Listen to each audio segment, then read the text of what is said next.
I will remove the last part because I didn't want to talk about the company because I don't want to get in trouble. But yeah, um, I wanted to go back to my former job anyway because it was a big project, big things, and big opportunities for me. Because when I left my home country for hard to say for Saudi anyway. You will not know the company exactly, but for Saudi, I was like, oh yeah, fun. I wanted to work abroad, and that's where I am now, and that's it. And but here we are now. Fast forward, February would have been 1 year that I was working abroad, and I cannot say that I am pissed or mad of what happened to my life because I've been lucky enough to work in two different continents, in Africa and in Asia. I had my first experience in the Middle East, and I've been doing jobs that were quite interesting, challenging because that's what I was looking for. And so, I always think that things happen for a reason. And in my case, I'm not really losing because by the 1st of January, I will get like 2 months of salary without working. So it's fine. I will have enough to be back on my feet and to search for something else. But now comes the question of, do I really want to go back and working again and again and just keep doing what I want? Or is that time, this 15 days left of 2024, of thinking really about what I truly want? Because I could probably find another job in golf, but there's one thing I know: I don't want to go back in France, because of the mentality. Because at 29, if you don't get to travel now, or if you don't get to do things now, then you just don't do anything. And I don't want to live a life that doesn't look like me, and I don't see myself again, working, driving to work is again not me. So I was planning to become a flight attendant again. So now I think I will have to finally really push into that way because we'll see how it goes. And I just wanted to travel and to save again money. So I think I'll just have to do this. I think this is the last straw, in a sense of that was maybe my sign of going and chase for it. Because my plan for 2025 was also to save money. I had a plan of, it was a 2 years contract, so I was planning to save 2 years of salary. Obviously, I didn't save a lot this year because I had to travel. I had a bank issue where someone stole money in my bank account, and I haven't solved this, and I need to sort it out. And I don't know if I will be able to, but it's Saudi bank, so that's another subject for another time and another video. But yeah, this year has been tough. This year has been challenging because, when you're working in big projects, it's a pre-opening, you basically have nothing around you, and you're just working, sleeping, eating, doing sports. And I've been lucky enough to have a position abroad that allowed me to travel, to go to Egypt, to find my new coach, to do a tournament in Wales, to travel in Bristol, seeing my family, then going back to France, and then working in Morocco, and one of the best. It's not one. It's actually the Africa Best Golf Hotel, 2024, and for the fourth consecutive year. So, at the end of the day, even if I'm really shocked and that I need to go work this afternoon, and that I need to sign this paper to say, okay, I approve of this termination of contract, I'm still, in this feelings of,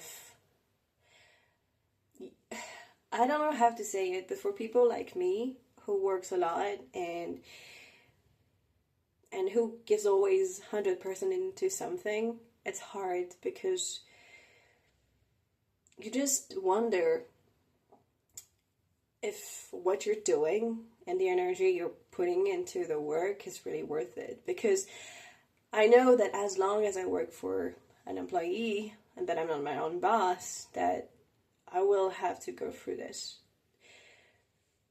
And now, I've grown up. When I was in my early 20s, got fired being a flight attendant. I went into a whole depression and took me freaking 3 years to come up. Now I'm 29. I will never go back into depression. I will never go back into burnout because I know my worth, I know my work ethic, I know my principles, I know my values, and I will never ever let the company be my fall down again, because it's just how life works. Like, you can put as much effort in a job, you can say, okay, I'm gonna get this promotion, but you're not gonna get it because it's either you're fully corporate or either you're not. And I know for a fact that I'm not made for a typical corporate job. Why? Is because I don't like politics inside of the job. I don't like bullshitting, I don't like lying, I don't like working to pretend. Whatever I do, there's a A, B, C, D, E, X, Y, Z reason of why I do it. And when you work in corporate world, you have this question of what is integrity? Because every single day you will wake up and work with people who don't want to work. You will wake up every single day and be with people who don't want to do the effort and who's gonna put obstacles in front of you. You're gonna fight against it. You're gonna be like, oh, Jesus Christ, how am I gonna do this? And you can't do anything about it because it's freaking the case of okay, what are we doing? And should I stay? Should I stay? Because you know that these persons, they blossom in this type of environment. Either micromanagers or either all of these other people who just know how to play the game, how to talk nicely, and I don't do that. I'm a very blunt and bold person, and I hate this.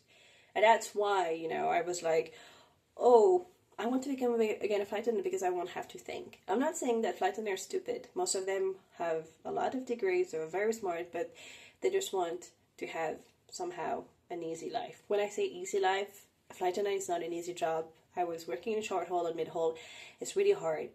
People treat you like shit, but if you like people, that's an okay job. Because the difference with being a flight attendant and working in an office all day is, first of all, you're never really sitting. You're only sitting when you're landing, taking off, or having a break.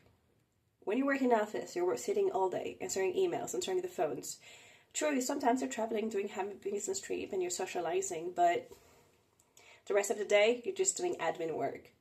You're just doing things that, again, requires a lot of time, patience, and, need you to be very focused on everything. And yeah, you can do it. But is that really your life that you want? To then, go into an office and then it's already dark, you cannot do anything anymore, and you're just like, oh, I have to go to the gym because I've been sitting all day, I need to hit my 10K steps, which I don't even hit. There's days I've made 127 steps, and I'm like, is that really the life that I want? And then you're like, no, I don't want this life. And so that's the situation. The situation is just, there's nothing I can do about the situation right now. I just need to sign the paper and send them back the paper, and then ask the questions that I want to ask. But I think I will still need like a whole day to fully digest it, and by the end of the day, I'll be able to find out all the questions I want answers from. But yeah, it's life, and it's gonna happen all over again, and sometimes it happens for the greater good, that, something was happening into your life, and it had reasons to happen, and there's nothing you can change about it. But yeah, you will